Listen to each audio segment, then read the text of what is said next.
My very warm welcome to this session. How could companies make use of the body of knowledge and tools, occupational profile tool and job offer tool? My name is Estefania Aguilar Moreno and I work for Universitat Jaume I de Castellón in Spain, part of the EO GI BoK consortium. Before introducing our speakers, I would like to do 1 minute wrap-up from the previous session, since maybe not all of you had a chance to attend, and what was discussed there is also relevant for this session. So in the EO GI BoK project, we are creating a body of knowledge for geographic information and Earth observation. A body of knowledge, or a BoK in short, is a formal description of a domain by the description of concepts which could be theories, methods, and technologies used in our discipline. In the case of our BoK, we not just have a list of concepts, but it also allows us to tag or label different resources. Resources such as educational offers, as you might have seen yesterday, or occupational profiles or job offers, as you will see in a few minutes. So by the tagging of different resources with the body of knowledge, we will be able to connect different things. Going now back to our session, we have 3 excellent speakers, which will guide us through the session. Since the presentations follow a logical flow, we will watch the 3 presentations in a row and start discussion afterwards. The first speaker is Mónica Miguel-Lago, Senior Project Manager at the European Association of Remote Sensing Companies, with more than 50 years of working experience in the Earth observation. Mónica is responsible for relations with EARSC members and other stakeholders. Through all these years of experience in the EO sector and its portfolio of applications, Mónica is also conducting international projects. Mónica will present an introductory overview with her presentation, Seeking for New Skills and Knowledge in the EO GI business sector. After Mónica, Sven Casteleyn is a postdoctoral researcher at the Universitat Jaume I in Castellón, Spain. Sven previously held a Marie Curie postdoctoral fellowship at the Universidad Politécnica de Valencia and was a professor and postdoctoral researcher at the Vrije Universiteit Brussels, Belgium, from which he holds a PhD in science and a master's degree in computer science. In the EO GI BoK project, he is leading the BoK-related tool development. Sven will enter more into the details of the tools EO GI BoK project has developed, which are still being extended for further functionality and refinement. And our third speaker is Giacomo Martirano, who is an electronic engineer, co-founder and chief technology officer of Epsilon-Italia, an independent SME active in the global domain for 25 years. Giacomo has been responsible of many international projects dealing with INSPIRE implementation and SDIs. During his presentation, Giacomo will arrive to the point by the demonstration of a real case of a micro SME in the sector looking for suitable candidates. So all presentations have been done. I encourage you to pose your questions addressed to the speakers on the chat. If you want to stay connected with the project, we also ask you to share your contact details with us in the chat. So we are now ready for the videos. Enjoy and see you in the discussion. Hello, good morning. The discussion that I would like to bring into this session will provide food for thought about seeking for new skills and knowledge in the EO GI sector. By why the sector is strategically thinking on skills development, because the sector cares about the skills. Skills development have been proven to enable the sector to focus on developing those specific skills needed to maintain and improve growth, to making sustainable contributions to improve productivity and competitiveness. So the rate of change in the skills required across in the industry is accelerating, and this requires changes in the education and training systems, as well as upskilling or skilling of the workforce to retain knowledge. So this presentation will provide this overview of the industry challenges in relation with knowledge, skills gaps, finding skills workforce. So my name is Mónica Miguel. I'm representing the European Association of Remote Sensing Companies. So we're bringing close bridges between the companies, the service providers, and the final users for the uptake. So the next slide is a number. Let's start with that. A number to keep and a number to remember. So it's to give you the scale of how many professionals in Europe will need to be reskilling and upskilling in the next 2 to 5 years. So 100 is a good number, and representing overall worldwide is about 40 to 50% of the working population that will need to reskill, is because this impact of digital transformation, and probably today, during the last months, it is accelerating. So how many applied on the EO and GI domain? Let me bring this picture. Here is a kind of a storyline. And the best way to start with the storyline is with this vision statement that looks forward and creates a mental image on why the industry wishes to achieve and express these needs for the sectors. So it's also aligned with another strategic thoughts specifically for the OECD in terms of better skills for better jobs and better lives. The second element is bringing not the strategic positions, but is somehow more close to all of us, which is the actual job opportunities and working in the companies or organizations. So the skills needed by the industry, how industry is lacking specialized technical and scientific skills, knowledge, and competences. The third element will be the workforce, as the needs of the industry are constantly evolving, helping the sector to find the workers with these right skills and ensuring that they acquire these competences they need to find the jobs or keep the jobs. Is strategic somehow for the economic innovation, growth, and competitiveness. The fourth element will be the sector recognition, so which is caring about the skills which support this growth and diversity and flexibility, and providing this harmonized vision.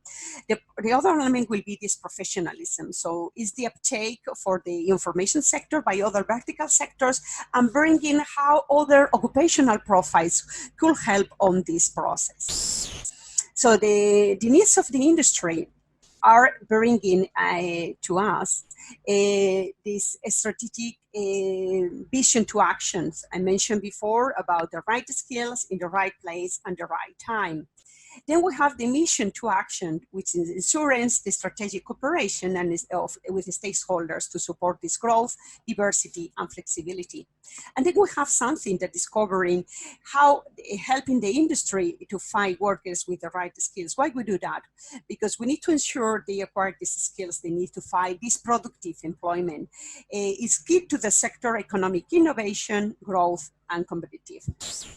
So it's about strategic collaboration, it's about political commitment, it's about coordination effort, it's marketing intelligence involved, there is about the standards, the inspirational, and about this innovative context, and mapping this cross-matching.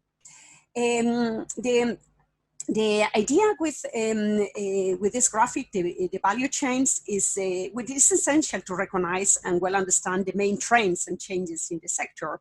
Therefore, the value chains help us with this process. Who are the actors? So, for instance, we have actors in the satellite data, value-added services, consultancy, data resellers. But we see here a new element, and this is evolution, which is following the strategic trends.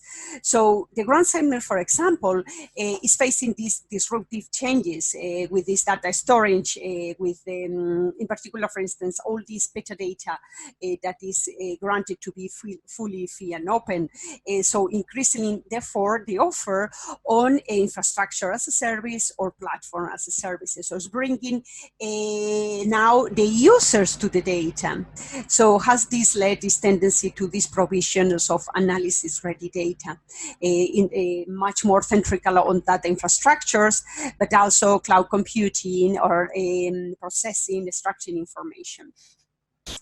The next slide is already in the second part, bringing also skills needed by the by overall sectors. And this, I break out this by the United Nations Geospatial Information Management, that is this consideration of key trends and challenges related to the domain determining the future needs of knowledge. And they are dividing in these 5 elements with a set of drivers and trends.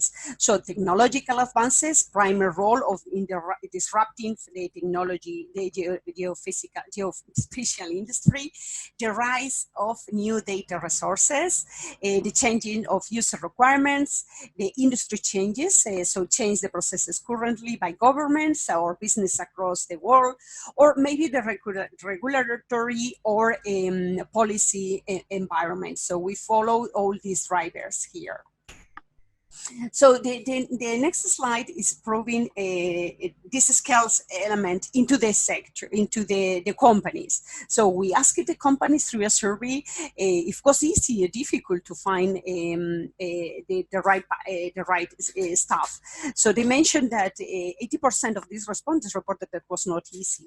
So, and among these technicals, among this lack of skills, the prominent was about in technical, but also in programming, development, analytical, computing, but we also recognize other types of evaluation of use requirements. So if we translate the sector challenges to a specialized of skills in the companies, we see that they are looking for to cope with these technology advances in cloud computing, machine learning, programming specialists, or maybe looking into these commercial skills for analyzing the sector.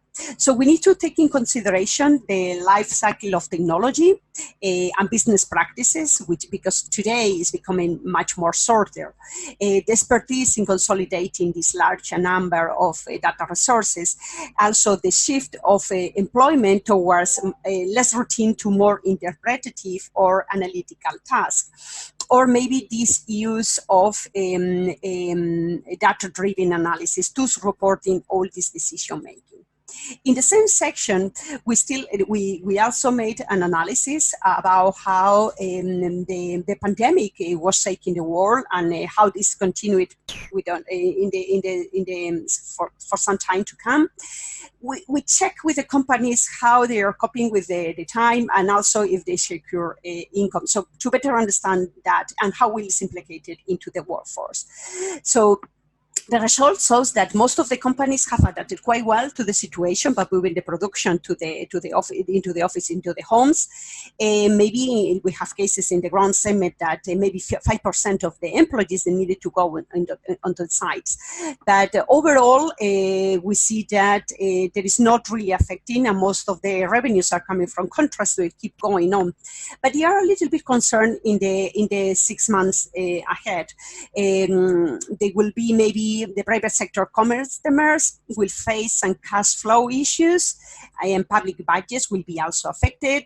The access to capital as lending will be heavily demand for competition, maybe strong competition also for other public side, public authorities to the same level. And also maybe we will see significant merger acquisitions. We don't know how the wave of consolidations will come. But this is having an impact also on the sector, because for the moment there are maybe trainees going to these positions that were not able to perform their activities, or other staff that was supposed to travel to visit the different customers and was not possible. So the online discussions are not equally that face-to-face. So it's difficult for these commercial departments. In terms of COVID also has demonstrated some opportunities. The demand for information on natural resources and statistics linked to the pandemic has been prominent, or even in the aircraft domain, there was much more easy to take very good quality of measures due to the clean skies. So COVID overall is demonstrating systematic vulnerabilities, but Copernicus through the program provides the need of information for this global situation, supporting this resilience, non-dependence of from Europe, and also the contribution for this roadmap recovery towards more resilient, sustainable, and fair Europe. The next slide is already jumping into the workforce, and more specifically, how the companies look into these 6 domains. So industry priorities in productivity represent longer-term aspirations to increase the sector competitiveness and supporting the employees through upskilling and improved levels of competency and efficiency. Then we have priorities and their support, which will be based on skills needs in response to increasing demands of industry and market openings. Then we have the leadership, which reflects the direction of skills addressing these leaderships and training, or working with representative bodies to develop and integrate skills approach, overall leveraging this success stories. Then we have the engagement to understand the skills needs and shape solutions accordingly. And finally, we have the segment of education and training, working with providers to deliver the right skills. In the next element, we see the recognition by the sector. We are in this pillar now. So the skills needs of business are constantly evolving, and we know that economic innovation, growth, productivity, as I mentioned before, competitiveness are dependent on these skill sets for the workforce. So this requires a greater emphasis on the developing of lifelong training, reskilling, upskilling of these employees for this higher value task in use creation, maintenance, and special information related services. So we see these skills and capabilities for effective organizations. We do recognize the growth relies on skills formation, deepening, and lifelong training, and employees looking for specific combinations. So we have the employer challenging, and we have the good matching between all these candidates. And this brings us to the occupational profiles that somehow are responding about what are the changes in the way of certain occupational profiles are working. So occupational profiles identify the skill levels required for this occupational sector, and are creating by summarizing a set of related job profiles. For example, we could pick a developer, data analysis, or a specialist, and we look into the different levels of competencies. We also recognize this, we look at recognition of these skills that I mentioned before, to how to embed those in these occupational profiles. But overall, we'll also see that it's important to ensure this occupation and occupational profiles are currently included into the European Skill Competences, Qualifications and Occupations. So there is this system that gathers many occupational profiles in many sectors. So we are seeing and collaborating how skills for EO and GI could cover horizontally many other sectors. So keeping the pipeline of talent flowing. That's all for me, and thank you very much for your time, and looking forward to your questions. Thank you. Good afternoon, everybody. My name is Sven Casteleyn, and I'm a researcher at the University Jaume I in Castellon, Spain. My research group, GEOTEC, is responsible for the development of software tools within the EO4GEO project. And I'm here today to explain to you how we use the EO GI body of knowledge, shortly called BoK, to develop software tools for the benefit of companies and the public sector. Now, before I go into a concrete demo of some of our tools, I would like to explain to you the philosophy that is behind the tools. And indeed, we call it an ecosystem of tools. The EO4GEO tools aim to bridge the gap between educational supply on one hand and sectorial demand on the other hand. Regarding educational supply, we have already seen the curriculum design tool in action in one of our previous sessions. In this session, I'm going to demonstrate to you the tools that are aimed at industry and governmental actors.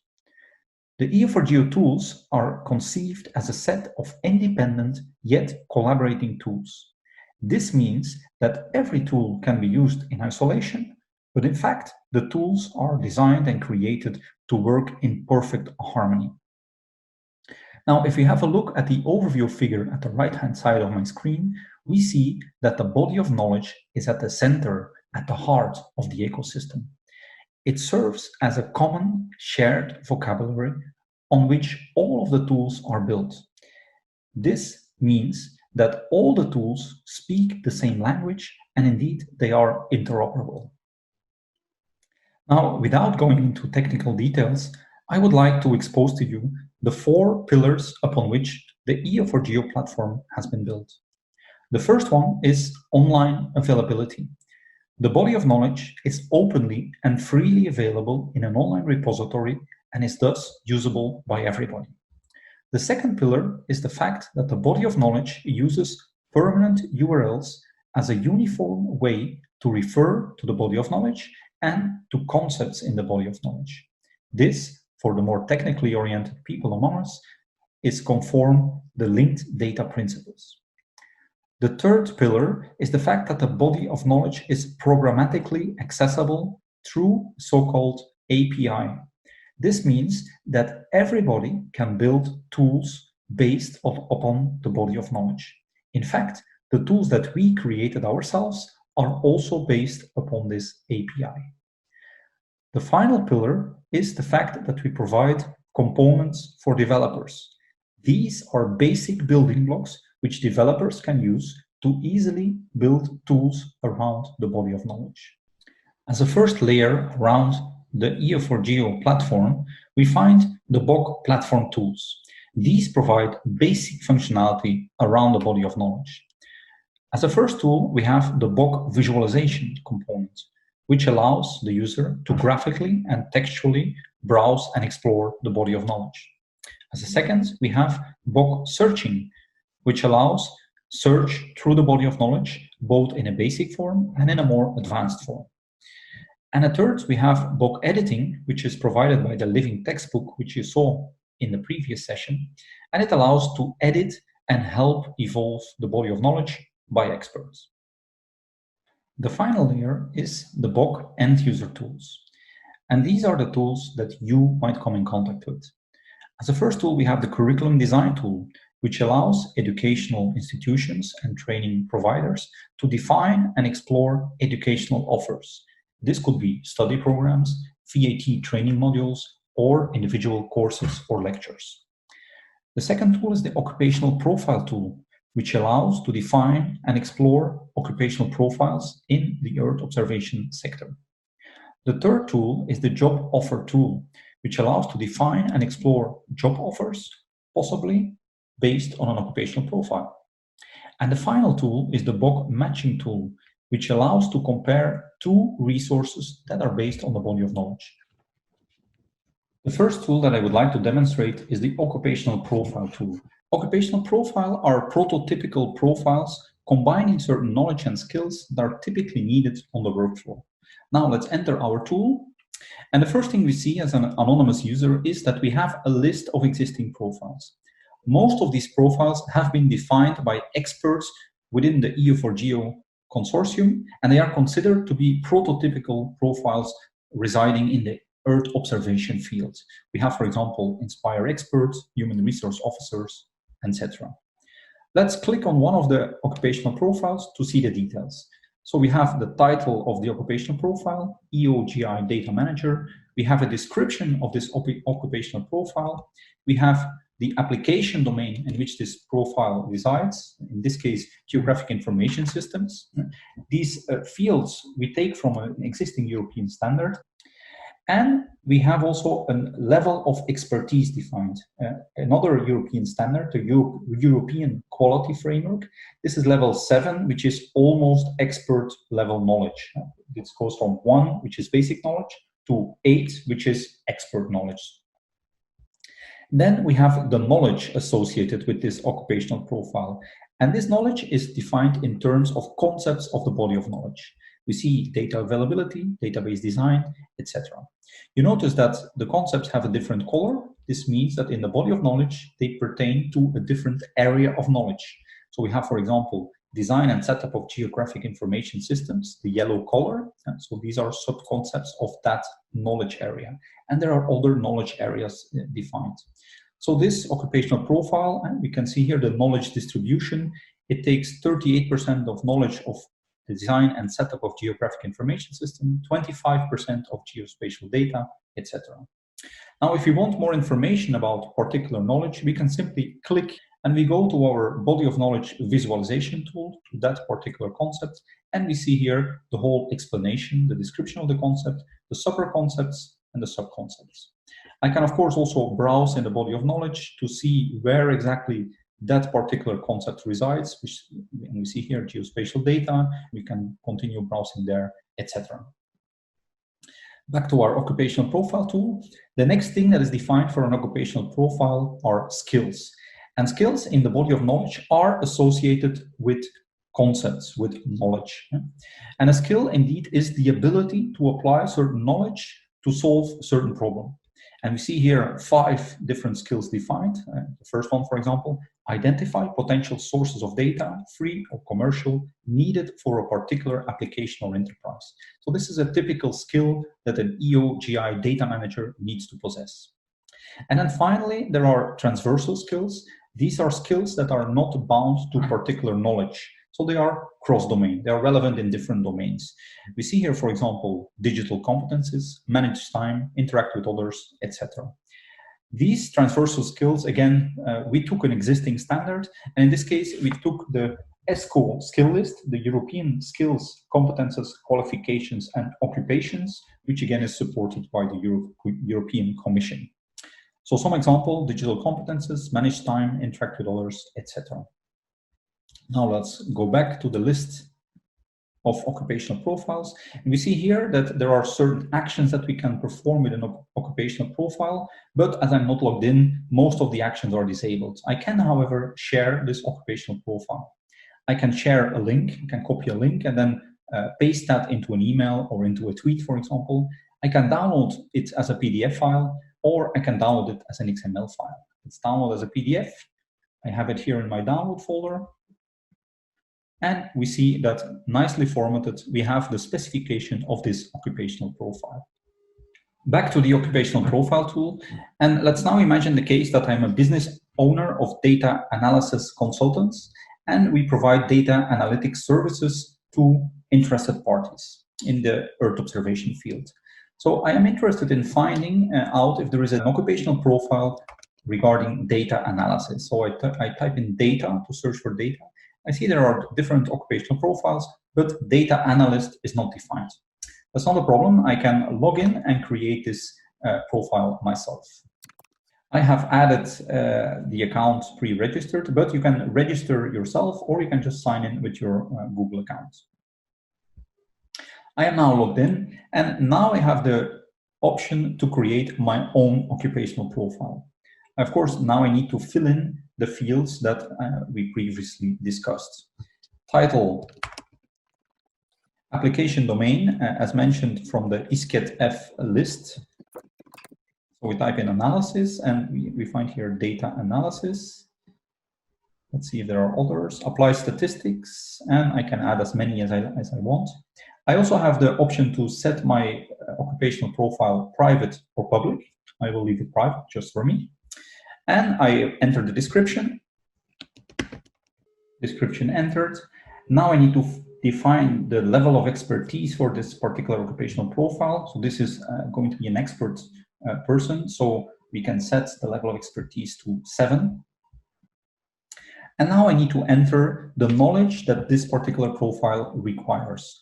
So I have here my body of knowledge browser, both graphically and textually, and I can now search for knowledge to associate with this occupational profile. Now, as it's a data analyst, let's look first in analytical methods. And I see here indeed concepts and knowledge that is relevant for my occupational profile. So for example, we have geostatistics, which I consider relevant. I add it. And if now I look down, I see that the concept has been added and all the associated skills with that concept. Now I can add more data mining. I add it. I can go to other areas, like for example, geospatial data. I consider data collection relevant, etc. I can also search, like for example, remote sensing. I see all the concepts that somehow are related with remote sensing. And I also have here a list of search results. So I can browse to one of these concepts, like for example here. But I can also select any one of the list here, remote sensing, and okay, aerial imaging and photogrammetry. So I consider this relevant, so I can now add it. And in this way, I can add as many concepts as I want. Okay, I finalized adding all the knowledge and skills I want. So of course, I am still able to customize this list. I see here the knowledge. I can, for example, remove web services, which I added by accident. And the same with the skills that come with associated concepts. So I can, of course, remove the skills that I think that are not relevant for my occupational profile. In addition, I can just add custom skills, and I can add it. Now, the final thing I need to do is add transversal skills. And we, by default, have pre-selected a list of relevant skills, and I can add these transversal skills. So, for example, this person is going to have to work in a team. So I could add team building. He will need to be able to think creatively, work efficiently, etc. Yeah. But if I want to search in the full list, which contains hundreds of ESCO skills, so then I am also able to type to search for something. So for example, change. So yes, I would like that my person is able to adapt to change easily, and I can add as many skills as I want. Again, I can add my own custom skill here in case I don't find it in the ESCO skill list. And that's it. We save our occupational profile. And now this occupational profile is available here under my content. It's private, but I can set it public as I want. And of course, I can see the details of the profile that I created. Now, let's turn our attention to the job offer tool, which allows us to create job offers based on occupational profiles and of course, grounded in the body of knowledge. If we enter the job offer tool, we see that the interface is very similar as the occupational profile tools. But now we see job offers instead of occupational profiles. So we see here the different job offers that are created by different organizations. We can, of course, click to see the details of a job offer. And we have the ability to organize them or to sort them according to organization, name, last update, and we can search for certain keywords. And we can also share and download a job offer as a PDF file. But of course, the interesting part is if I want to create my own job offers. And let's go back to our consultant company, Data Analytics. We have a very big project in climate change, and we would like to hire somebody and write a job offer for a data analyst that will help us in this climate change project. So I log in. I can use the same login as for the occupational profile tool. So we have single sign-on. Logins work for all of our tools. And we have now the possibility to create a new job offer. Now, when I start with a job offer, I have here an empty job offer, but I can base my job offer on a certain occupational profile. And I have here all the occupational profiles available, including the one that I defined before, which is a data analyst. So I select the data analyst, and I see that now my job offer is pre-filled with all the information of that occupational profile. And now, of course, I can customize this job offer for the particular job that I have in mind. So, title, data analyst in climate change, the application field. So I have already the applications field that were defined for the occupational profile, but I can now add additional application fields. So let's say climate research. I would like that he's knowledgeable in climate research. And for this particular project, we will be expected to not only do the analysis, but also visualize the analysis in a web-based environment. So I'm going to require that this person also has some knowledge of the software engineering or software programming field, okay? The description, I have my default description of an analyst, which comes from the occupational profile, which I can now customize. Okay, so I added the fact that this analyst will work in climate change and that he will be expected to integrate results in web-based visualizations. So now I can customize the knowledge and the skills that already came with the occupational profile. And in my case, I will want that this person has some knowledge of development. So we have here web-based GI. And we see that, for example, there's a concept web services. Yes, I will want that he has this knowledge. I have here application development via web service composition. I would like that my applicant has this knowledge. Web application development elements. I would like that he has this knowledge. Application development via data integration. And I will also add this knowledge. Okay. Also, he will work in the field of climate change. So I have thematic and application domains. Let's see if climate change is present. Indeed, climate change monitoring. I will add that also as knowledge that I would like that the candidate has. So now I see that my knowledge has been customized, and also the skills that were associated with the new knowledge that I added have also been added here. Again, I can, of course, now customize this knowledge. If I want to remove one, I am able to do that. Same with the skills. I can remove skills or add skills if that is needed. And we have the transversal skills. I have already the transversal skills that were in my occupational profile. And I can now also add or remove transversal skills. So let's say that I want to add a skill that the analysts need to advise the client for technical possibilities. Advise clients on technical possibilities. Here it is, and I added it. Okay. So I can, of course, add also my custom transversal skills. Now I still need to add the specific details. So for example, I can add the data sets with which this analyst will be required to work. And I have here a list of data sets, and I can add as many data sets as I want. Then I have the tools required. So we have here a list of tools. This analyst is going to work using QGIS, which is a requirement of the project. So I will add this as required tool knowledge. Then languages. Well, it's going to be an international project, so English is going to be the language of choice. I add that as a requirement. The location, he will work in our office in Brussels. So I add Brussels. Years of experience, I would like that the person maybe has at least 2 years of experience. This will be a full-time job. It will be a temporal job. And then the salary, he will earn between 80,000 and 120,000 annually, depending on the expertise that the person has. I will also ask for a motivation letter. And I can add further details, the contact details where he can contact me, and any additional questions that I may have, I can add here. Now, when I am ready with my job offer, I'm satisfied. I can save the job offer.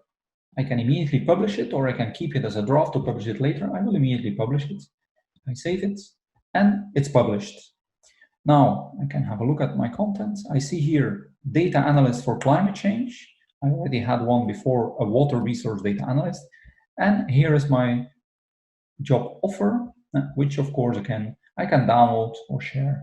So easy like that to create a job offer based on an occupational profile and knowledge and skills that are present in the body of knowledge.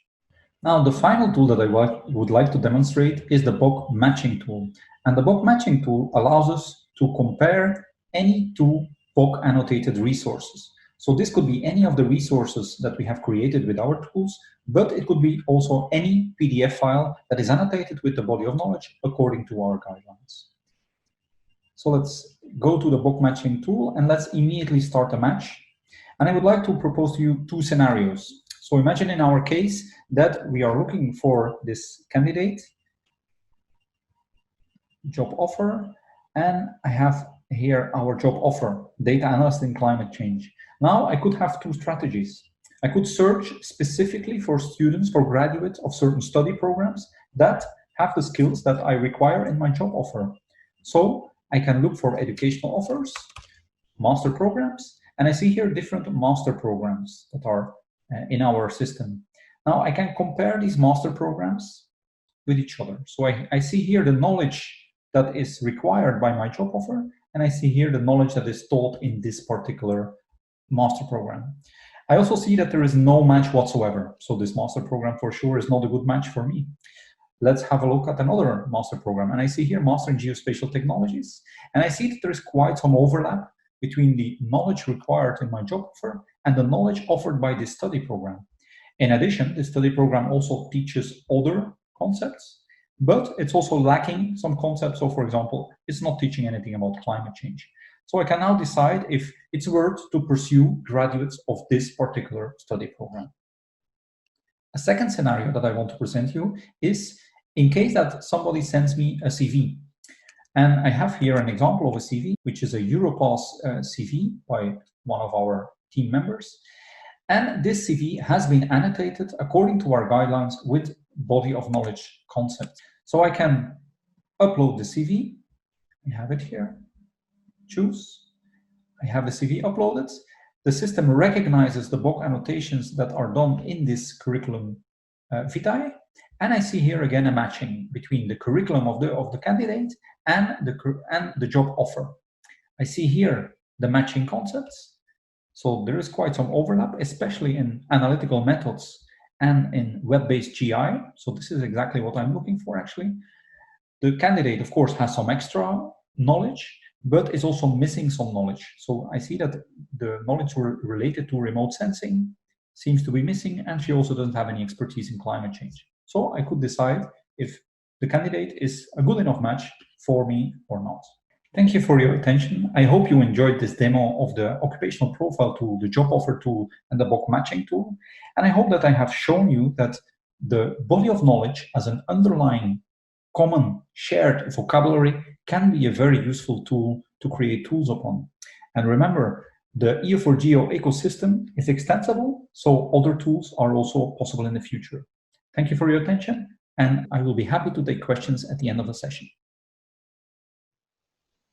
Good morning, everyone, and welcome to this demonstration of a real case about how to use the different tools that we saw so far.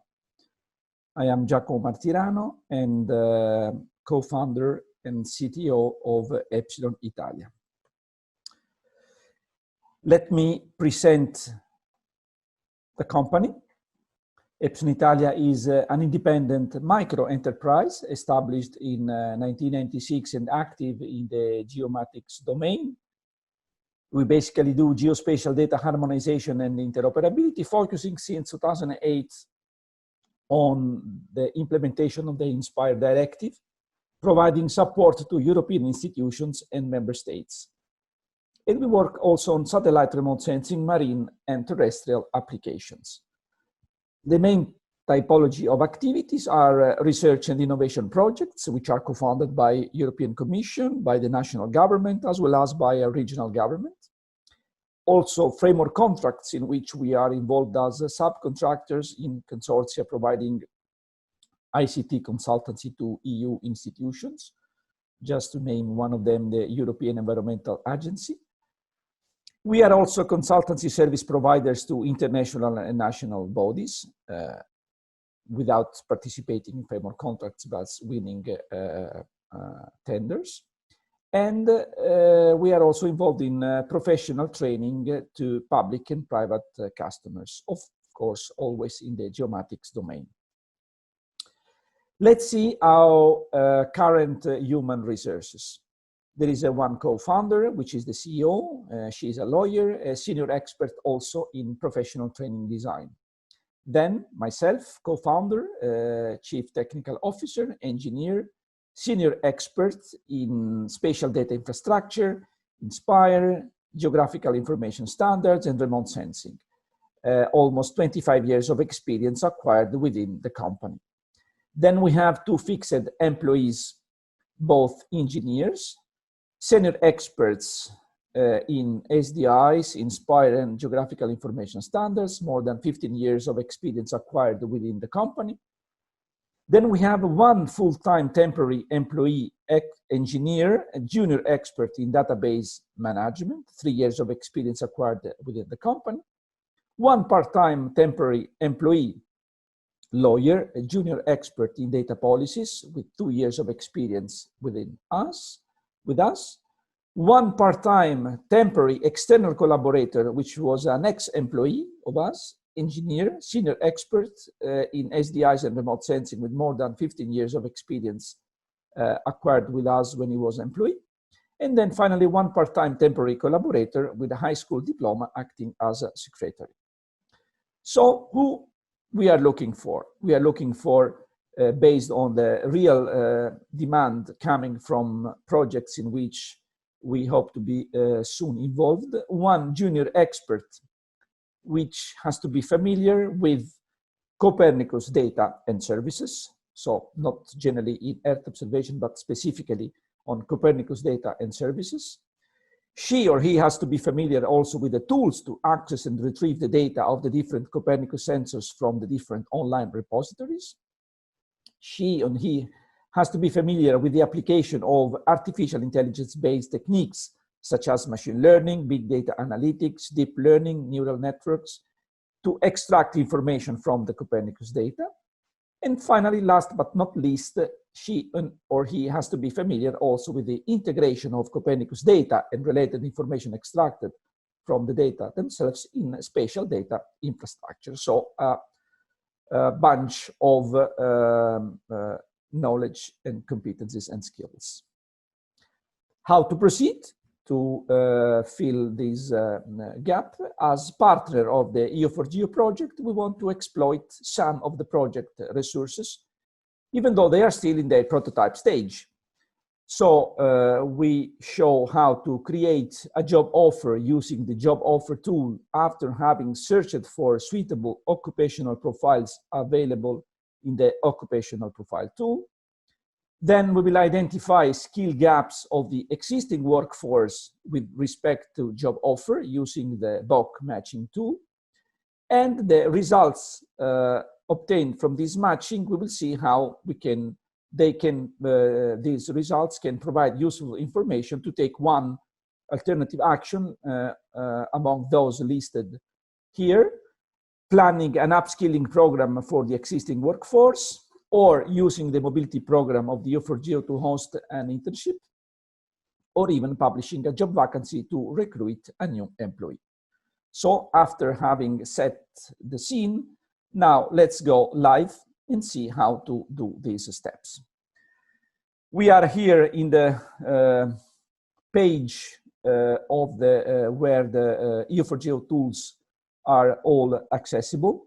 And then, as we said before, to create our own job offer, let's see, because the job offers are based on occupational profiles, let's search in the occupational profile tool if there are already occupational profiles which are suitable for to build our job offer on. So let's click, let's access it.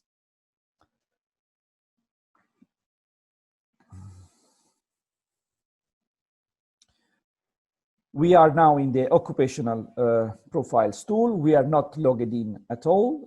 So we are, as anyone can search for, can view the occupational profiles. So I can see the title here and a short description. So I can scroll the available ones, which still are few, and most of them in still for testing purposes. And they will become more and more rich and mature in the next months. I see here that I can navigate through other pages, but then I can also very profitably use this search box because, for instance, I want to see if in the title of the occupational profiles there is the Copernicus word present. So I see that here there are two occupational profiles whose title is expert on information extraction from Copernicus space data and expert on integration of Copernicus space data into SDIs, which are, according to the requirement, internal requirement put for our job offer, seem very suitable. I can click on it again as an anonymous user, and then I see here, for instance, in terms of expert on information extraction from Copernicus space data, which are the knowledge, which is the knowledge owned by such a profile, built based on the knowledge areas and the related sub-concepts available in the BoK, differentiated by color in terms of main knowledge areas. And so I see here which are the knowledge which is the knowledge associated to this occupational profile, and which are the skills, in this case, associated to the sub-concept data mining. The fact that for other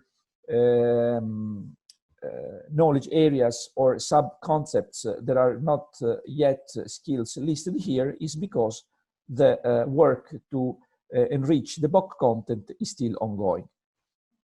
It's interesting to see below that apart the knowledge and the related skills available in the BoK, there is the possibility here to define also transversal skills to be defined or in a fully customized way, or as in this occupational profile to be selected from a list made available using the ESCO vocabulary. So here you see that associated to this occupational profile, there are transversal skills like work in teams, communicate problems to senior colleagues, communicate with customers, so basically skills related to communication and working in teams.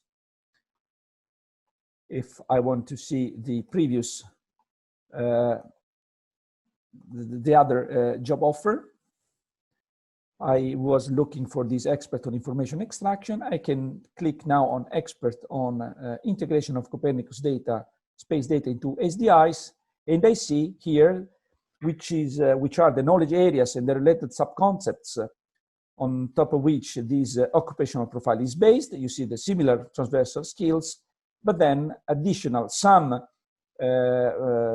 knowledge, which is again, of course, because it has to be Copernicus expert, so you can see the same knowledge areas and sub-concepts present in the previous occupational profile, but in addition, additional knowledge areas and related sub-concepts like web-based GI and design and setup of geographic information systems. So, reminding that my exercise here is to build a job offer capable to collect the needs of my company, I saw that there are two occupational profiles which are candidates to be used to build the job offer. So I can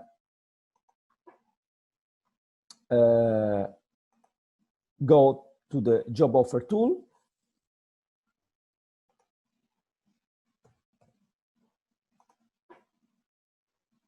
Again, this is the page where all the tools are accessible.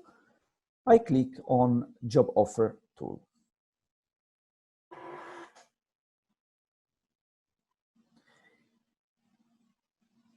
In this case, there is a list of available job offers. And then you can see that I already prepared such a job offer, Copernicus Expert.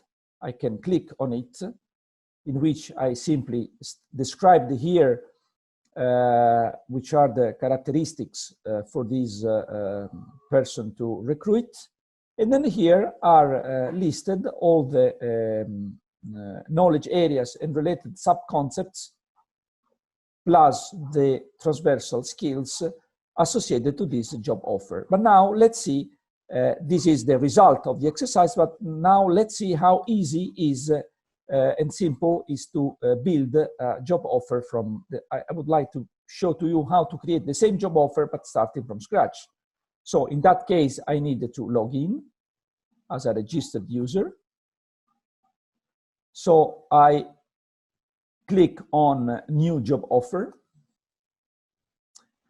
I can, if I, as a user, I can belong to different organizations. In this case, I select my own organization. And then here, the first step is to select which are the occupational profiles on top of which to base my job offer.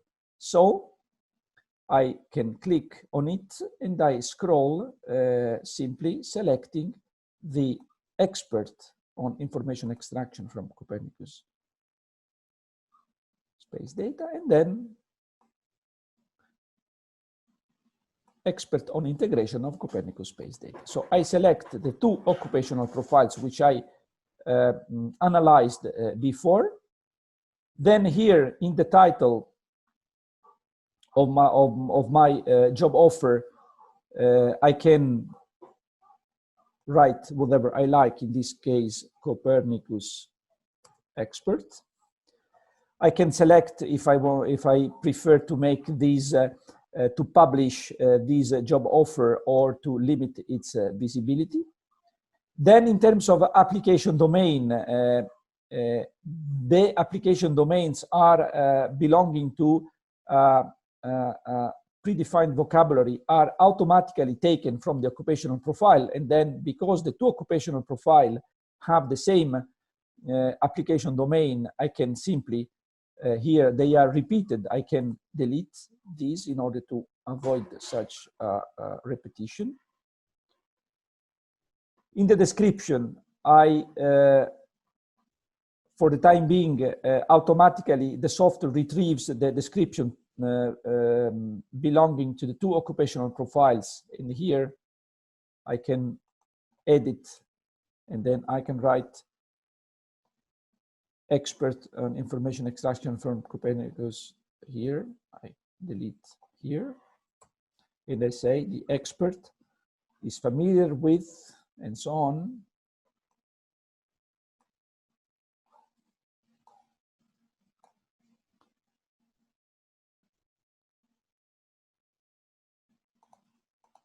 And then simply cutting statements which are repeated, I can easily build my the description of my job offer, and of course I can add other text that I like to add. Then after this, everything is done, because you see here that the knowledge required is automatically taken from the two occupational profiles, and then here it is automatically avoided any overlap. Indeed, you see that in this case, the knowledge required is the knowledge required in the two occupational profiles. In terms of transversal skills required, the system again takes automatically the transversal skills belonging to the two occupational profiles. So in that case, there is a repetition, so I can simply delete the what is repeated.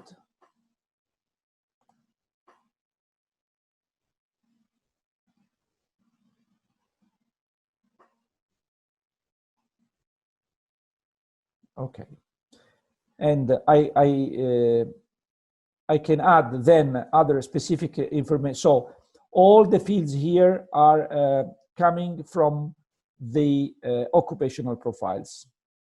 I can add here even more transversal skills if I would like here, but for the time being, I'm okay with that. And then I can add also custom transversal skill here.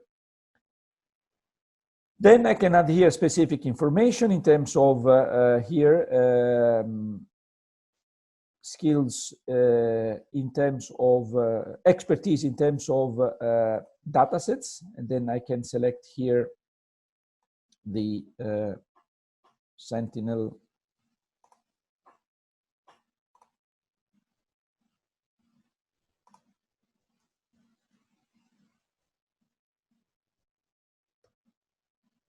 and so on. In terms of tools, I know I would like to have a person expert in using Snap or maybe QGIS. And I can scroll the list, but I know in advance that I would like the Open Data Cube also. I can select all of them. Language, English. I can add here, for instance, I forgot to mention that for me, it's important that it has to be fluent in English. So fluent in spoken and written English. I can add. And then here I can add the location here of experience, type of contract, and then I can save. I avoid to save because I already showed to you the occupation. You see how easy it is to create a new job offer. So if I go back, making this simple exercise, I was able to create my job profile, my job offer, Copernicus expert. So now it's time to show the BoK matching tool to compare one CV of a candidate. In that case, I'm just using my CV for the exercise with the job offer. So let's suppose that I receive a CV of a candidate person and I want to compare the CV of this person with the job offer showed a while ago. How to do that? There is this BoK matching tool, which is still in the prototype version, which allows to compare or two resources created with one of the tools, or one resource, in that case, the job offer, with a CV which has to be previously annotated in a particular way, adding the applicable BoK concepts or sub-concepts belonging to the expertise showed in the CV. There are specific guidelines how to do that, and then I want simply to show you that this is my CV in the classical PDF in Europass format, and then using the guidelines available for the EO4GEO project, I can show you that in the subject, in the metadata element subject of the PDF, I put some RDF annotation in which there are the code and the namespaces of the concepts of the BoK, which are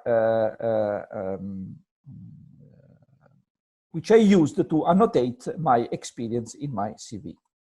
So let's see how the BoK matching tools work. I have to log in again. A new match. Again, I can save selecting my organization, title, test, description. This test matches the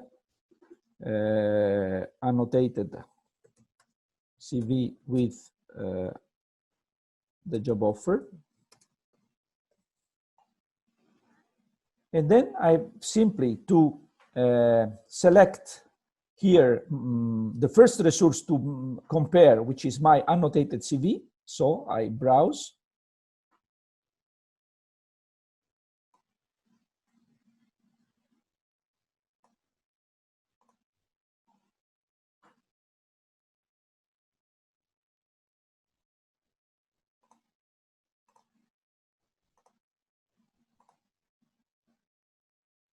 Then I select the job offer. I have to select which is the second resource to compare. In that case is a job offer. And then is my Copernicus expert job offer.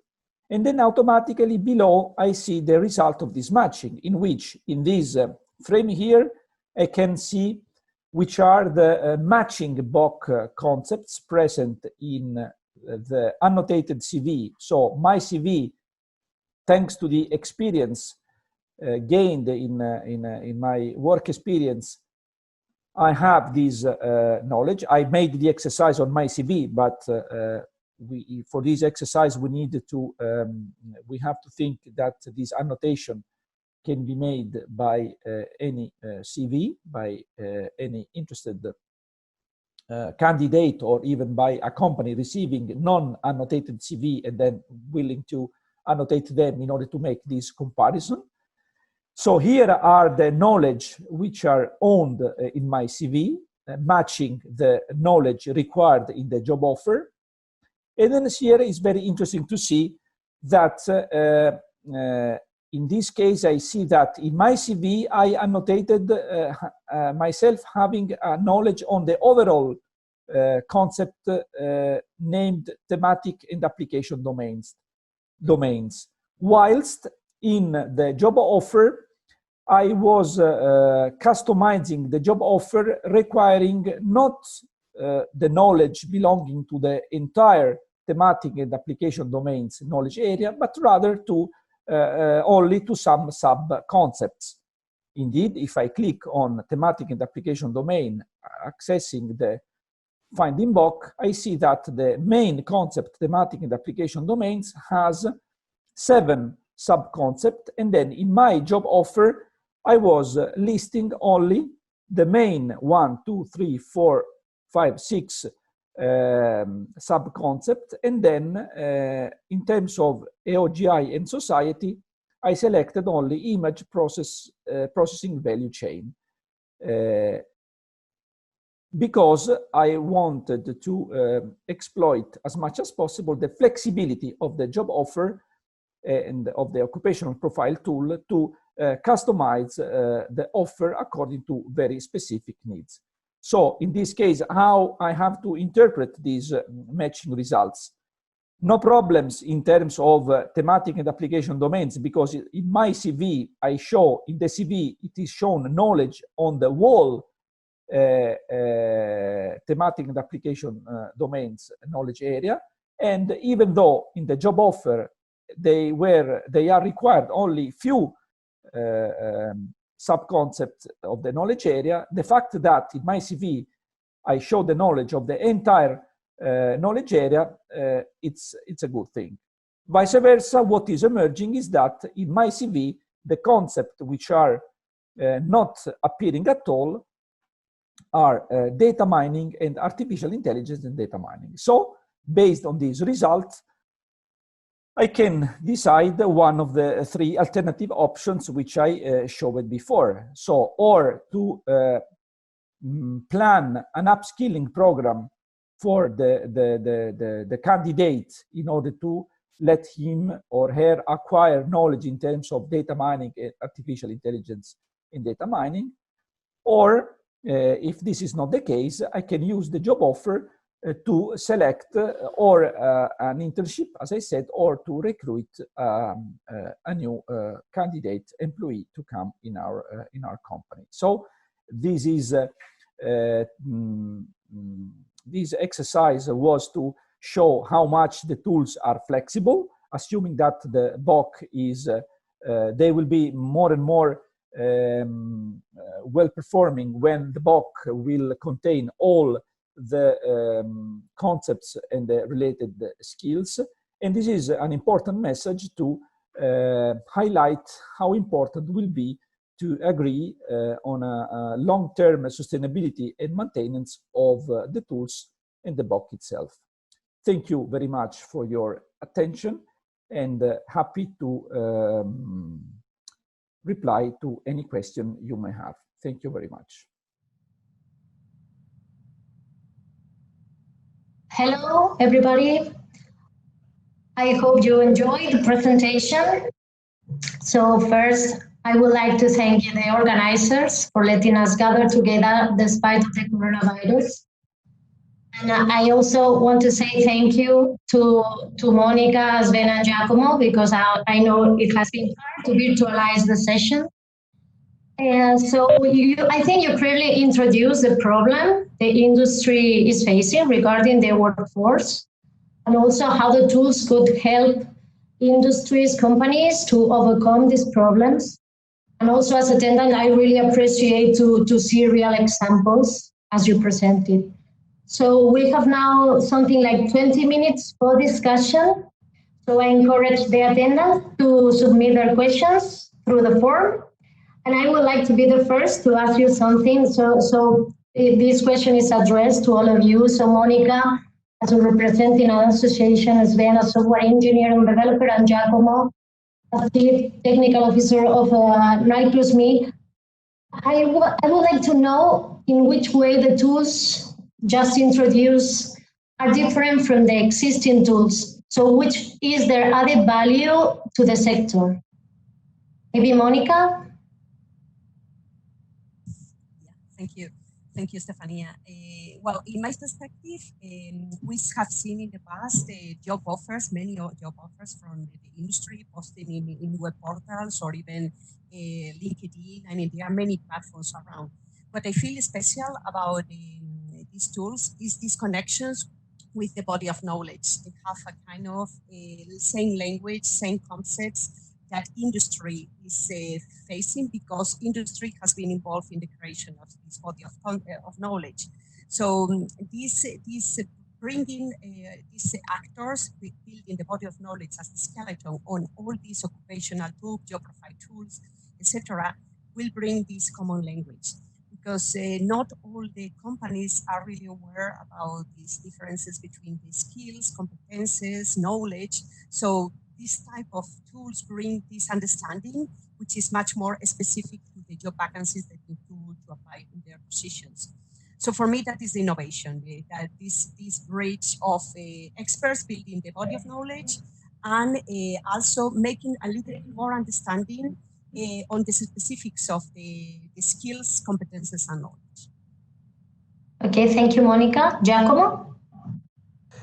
Oh, yeah, I have to say that I enjoyed very much the use of the tools, because honestly, I never saw anything similar available so far. So even though they are still in a prototype phase, and definitely the capability of the tools are perfect for me. Of course, it is needed that the content of the BoK will be always maintained, up-to-dated, in order to be complete as much as possible, because once the tools can rely on a full enriched content of the BoK, in my opinion, they will be effectively support any kind of job offer, to support the enterprises to make their own job offer in a very profitable way, because customizing offers thanks to the flexibility of the tools, and then using also the BoK matching tool, comparing the expertise coming from the candidates, it's really very, very useful, and I never saw anything similar before. Okay, Sven? Thank you, Stefania, for the question. Well, I agree with my colleagues that this body of knowledge, which is really the underlying vocabulary of the tools, that this is a very powerful tool. And the body of knowledge originates from experts on one hand, but also from actors of industry. So the language that is contained in this body of knowledge is the language that the experts and the employers speak, and also the employees. So this is also something important. When we look at existing job offer sites or applications, they tend to be general because, of course, they want to address a general public. And this is not the case here in our job offer tool. We have this body of knowledge which contains specific fine-grained knowledge about the field. And we are able to, in a very fine-grained way, specify occupational profiles or job offers, specifying exactly the knowledge and skills that are needed within our domain. Also, the body of knowledge is, of course, evolving. We have seen that in our previous presentation. So it's never outdated. We are not using outdated vocabulary or outdated concepts. And also, from a more technical level, I want to highlight the openness of the platform. This is, of course, something that perhaps employers and employees are not immediately going to notice.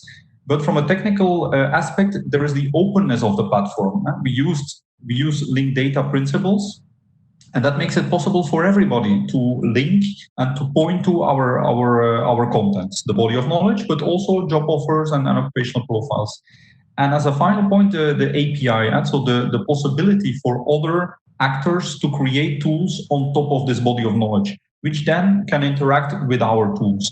So this is what we talk about when we talk about this ecosystem of tools. So I think that these are also big advantages, this openness of the platform, which basically allows everybody to jump in and create their own applications on top of the body of knowledge, which can be compatible with our tools. Okay, and inside the project, do you have any plans for developing another tools on the top of the BoK? Not just for industry, academia, or their stakeholders? Are there any plans? Well, Stefania, there are many ideas and many ideas that I really like. But of course, as always in a project, in the end, the time and the resources are limited. So yes, we would like to continue developing the tools, and we are thinking, for example, on tools for academia that could allow, for example, publications and project proposals to be annotated with body of knowledge. We are thinking of tools more aimed at individuals like curriculum vitae creators or annotators, which allow, for example, to use the content of the body of knowledge to annotate the curriculum vitae. And there are many other ideas. But of course, we have to see what is possible. The project is not yet finished. We still have some time, but within the context of the project,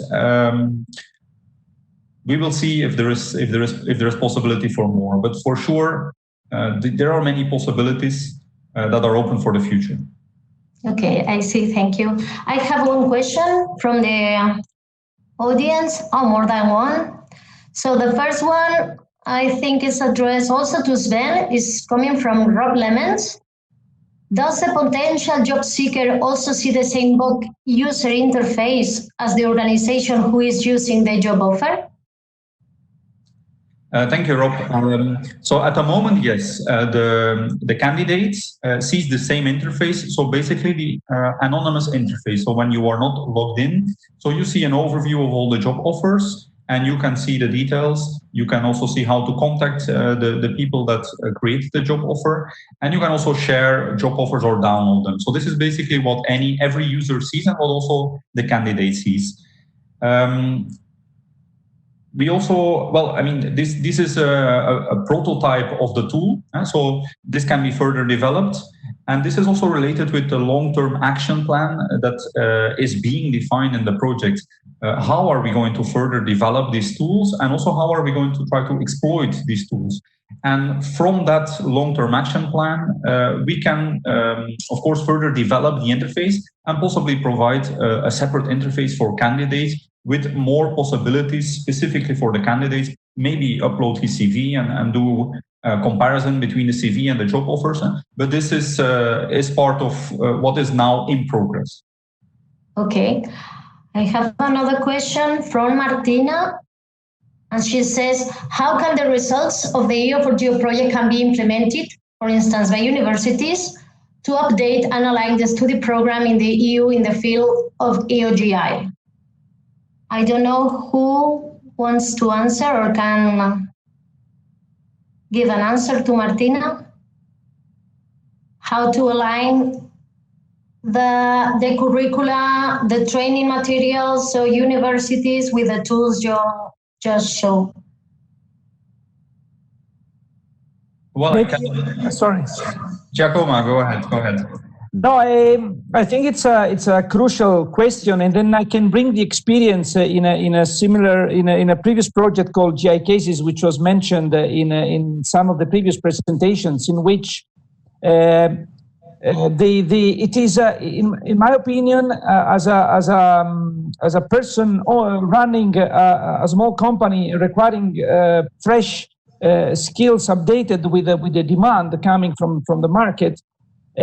From the universities, it would be desired to have also some flexibility in order to adapt their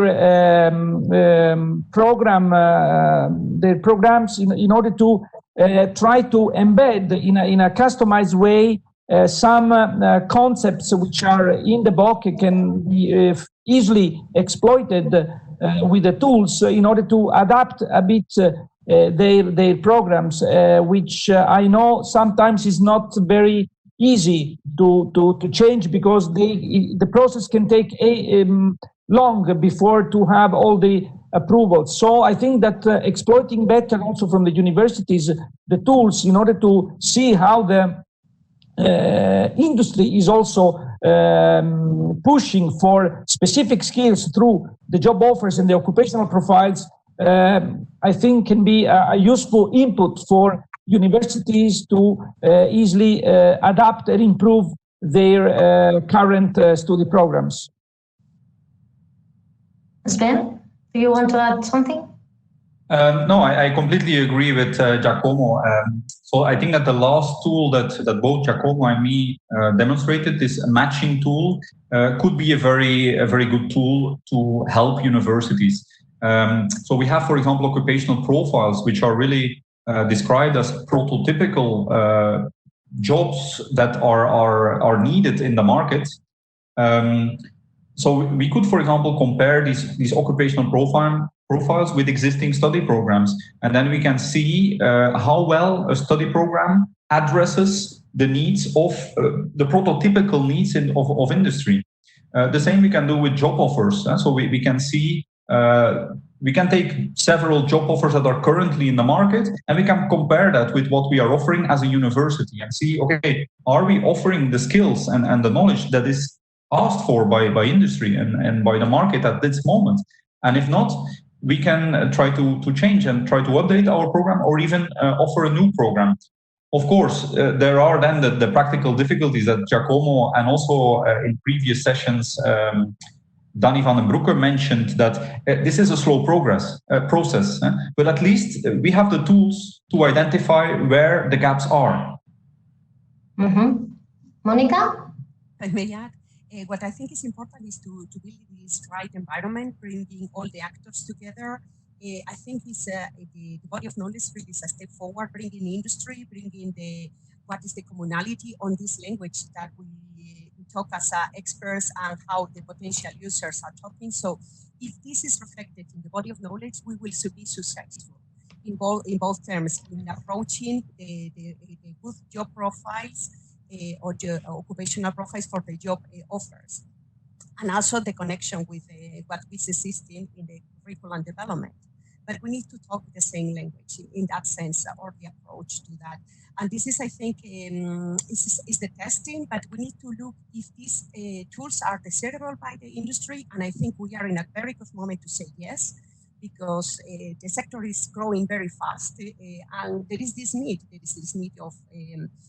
of new professionals on the sector. So we have that. We are other question will be, are we targeting the right market? And this is yes, because industry is already involved. So that is another possibility that we are addressing. So bringing all the questions that we face about this connection with the universities, if we all actors are playing together, evolving these tools, then I think we will be having this much. And this is, I think, the way to forward. Okay, thank you. I have another question for Fatima regarding how to join, to access to the EO4GEO tools. So we have also said, I guess, in the other sessions that the tools are just a prototype now. They are still under development. But in a few minutes, I will answer you how you can access to see, Fatima.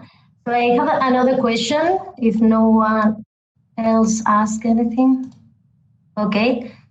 So my question is for you, Monica and Giacomo, because you know, European Commission is putting a lot of effort, of course, it's normal, in funding projects with a real impact in industry. So from your experience and your knowledge in the sector, are really these tools close to industry? I mean, do you think from the tests you have made, do you think lots of improvements should be done? I mean, because we are also testing the tools, and in the near future, we would like to have external testers. So, yeah, well, following the process of the creation of the body of knowledge, and as it has been explained in previous sessions, there is an evolution. There are the work is in progress. So, in the Earth observation element, I think we are making a lot of progress because we are really approaching the user uptake. And this is something that is already very good progress.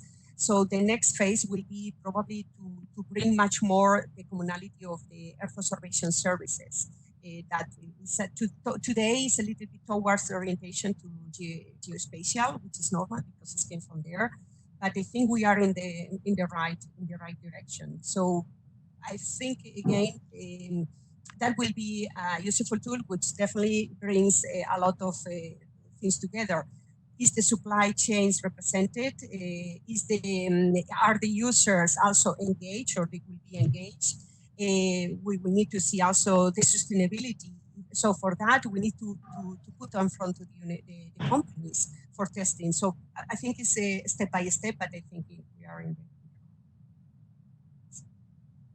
the...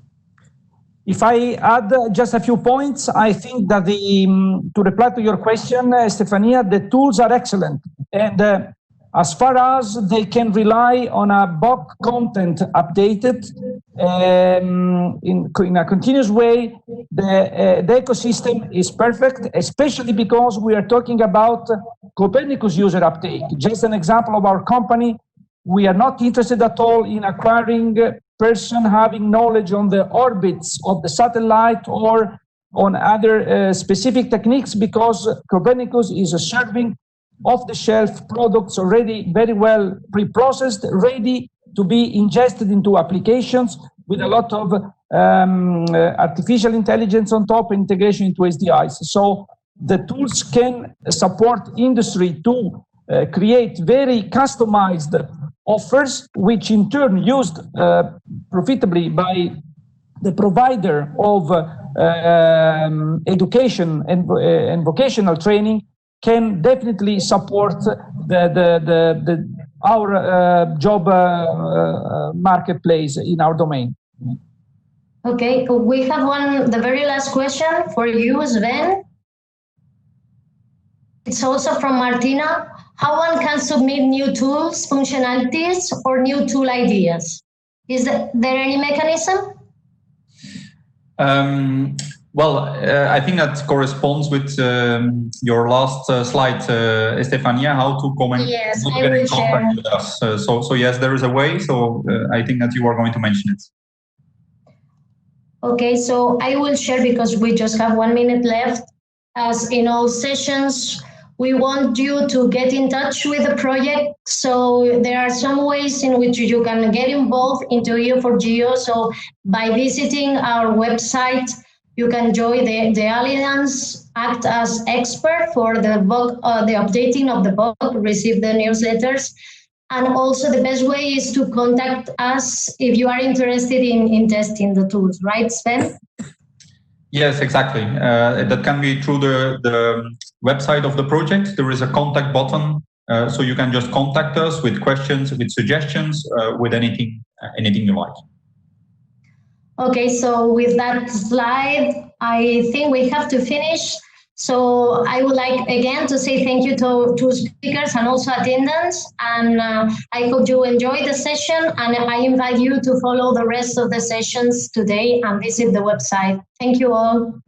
Thank you. Thank you. Bye. Bye.